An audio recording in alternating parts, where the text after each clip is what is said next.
కుమారుడు జగన్మోహన్ రెడ్డి గారు ఈరోజు మనం పార్టీని పునరుజ్జీవం చేయాలా, తప్పకుండా బలోపేతం చేసి ఈ రాష్ట్రంలోకి జగన్మోహన్ రెడ్డి గారిని ముఖ్యమంత్రి చేసిన విధంగా మనమందరూ కూడా కృషి చేయాలని చెప్పి ఈరోజు నియమితులైన వేదిక మీద ఉన్న మన పార్టీ కార్యవర్గ సభ్యులందరికీ మీ ద్వారా ప్రత్యేకంగా వారికి అభినందనలు తెలుపుతూ తప్పకుండా మీరందరూ కూడా కార్యక్రమాలు మీ నియోజకవర్గాల్లో మన ఇన్ఛార్జీలను మన శాసనసభ్యులను అందరూ కూడా పూర్తి స్థాయిలో గెలిపించుకోవడానికి కృషి చేయాలని చెప్పి మిమ్మల్ని అందరినీ కూడా కోరుతా ఉన్నాం. తప్పకుండా మీరు అలంకారప్రాయంగా ఈ అధికారం ఇచ్చారు, మాకు పదవి ఇచ్చారని చెప్పి ఏదో మనం ఆడుకుంటున్న జోబీలు పెట్టుకోకూడదు. మీరు తప్పకుండా బాగా సంతృప్తిగా మీ శాసనసభ ఇన్ఛార్జీలు మిమ్మల్ని మెచ్చుకునే విధంగా మీరు అందరూ కూడా పనిచేయాలని చెప్పి మిమ్మల్ని అందరినీ కూడా కోరుతా ఉన్నాను. ఈరోజు జగన్మోహన్ రెడ్డి గారు ప్రత్యేకంగా మన ప్రతిపక్షంలో ఉన్నా కూడా దాదాపు 40% ఓట్లు రాష్ట్రంలో మన వైఎస్ఆర్ కాంగ్రెస్ పార్టీకి రావడం జరిగింది.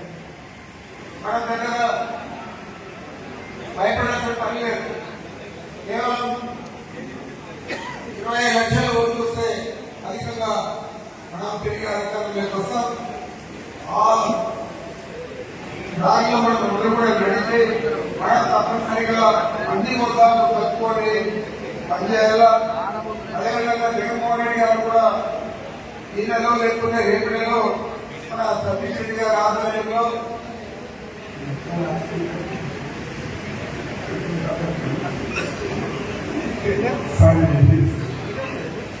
సతీష్ రెడ్డి గారి ఆధ్వర్యంలో జిల్లా పర్యటనలు కూడా ఉన్నాయి. జగన్మోహన్ రెడ్డి గారిని ఒక్కొక్క జిల్లాలో 2 రోజులు కార్యక్రమాన్ని కూడా వారు తొందరలో నిర్వహిస్తారు.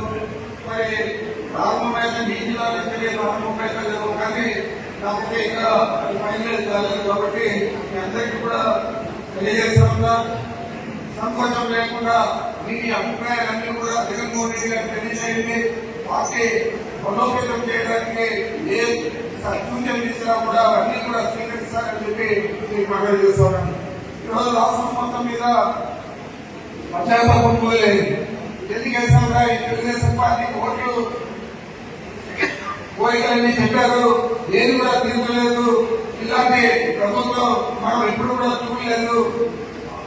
దాదాపు కొండంత హామీలన్నీ ఇచ్చి ఓటుతో కూడా తెలియని పరిస్థితి ఈరోజు చంద్రబాబు నాయుడు చేస్తూ ఉన్నారంటే మరి ఆ రోజు జగన్మోహన్ రెడ్డి గారు ఏ విధంగా కష్టపడ్డారు, ఏ విధంగా చెప్పిన ప్రతి తేదీకి ఆ క్యాలెండర్ ప్రకారం అన్ని సంక్షేమ పథకాలు కూడా పట్టణంలోకి అన్ని వర్గాలకు కూడా అందజేయడం జరిగింది. ఆ రోజు మీకంతా కూడా తెలుసు, మనకు చాలా కష్టకాలం కరోనా 2 సంవత్సరాలు వచ్చింది. మన ఆ సమయంలో బాగా దేశంలో ప్రపంచం మునిగిపోతే ఆ రోజు కూడా ఆయన చాలా తక్కువ ధైర్యంతో ప్రతి రోజు కూడా కరోనా మీద సమీక్షించడం, కావలసిన మందులు కానీ లేదా హాస్పిటల్లో సౌకర్యాలు కానీ బెడ్లు కానీ మనకు తక్కువ లేకుండా ఇతర రాష్ట్రాలకు పోకుండా మన దగ్గర అందరికీ కూడా వారు ప్రతి రోజు వారి సమీక్షించి ఏర్పాటు చేయడం జరిగింది. ఆ 2 సంవత్సరాల్లో కూడా ఏదైతే వారు హామీలు ఇచ్చారో ఆ హామీలన్నీ కూడా పూర్తిగా తప్పకుండా ఏ తేదీకి ఏది ఇస్తారో వాళ్ళన్నీ కూడా అంత ఆర్థికంగా ఇబ్బందులు ఉన్నా కూడా ఆ 2 సంవత్సరాల్లో కూడా అమలు చేసిన అంతా జగన్మోహన్ రెడ్డి గారికి మనం చేస్తున్నాం. ఏ రాష్ట్రంలో ఏ ముఖ్యమంత్రి కూడా 2 సంవత్సరాల్లో చెప్పిన హామీలు ఎవరు కూడా చేయకుండా వాళ్ళు ప్రజలు రాస్తున్నారు. ఆ రోజు మీకు అంతా కూడా తెలుసు, ఇదే చంద్రబాబు నాయుడు గారు వారి కుమారుడు హైదరాబాద్ వదిలి ఇల్లు వదిలి ఈ రాష్ట్రంలో ఎక్కడ కూడా పర్యటించలేదు. ఆ రోజు కార్యకర్తలందరూ కూడా మన పార్టీకి సంబంధించిన వారు ప్రతి ఒక్కరు కూడా కష్టపడి పనిచేసి అందరినీ కూడా ఆదుకునే విధంగా మనం పనిచేయడం జరిగింది. మరి ఇట్లాంటి పరిస్థితులన్నీ కూడా మనం భేటీ చేసుకుంటే ఈరోజు ఈ ప్రభుత్వం ఎప్పుడు ఎన్నికలున్నా కూడా వారు ఇంటికి పోవడానికి సిద్ధంగా ఉన్నారు. మనమందరూ కూడా ధైర్యంగా పనిచేయండి. ధైర్యంగా మన పార్టీకి మద్దతు పలకండి. జగన్మోహన్ రెడ్డి గారిని తిరిగి మనం ముఖ్యమంత్రి చేసుకున్నామని మరొకసారి మీ అందరికీ కూడా తెలియజేస్తూ నాకు అవకాశం ఇచ్చిన అందరికీ నమస్కరిస్తున్నాను.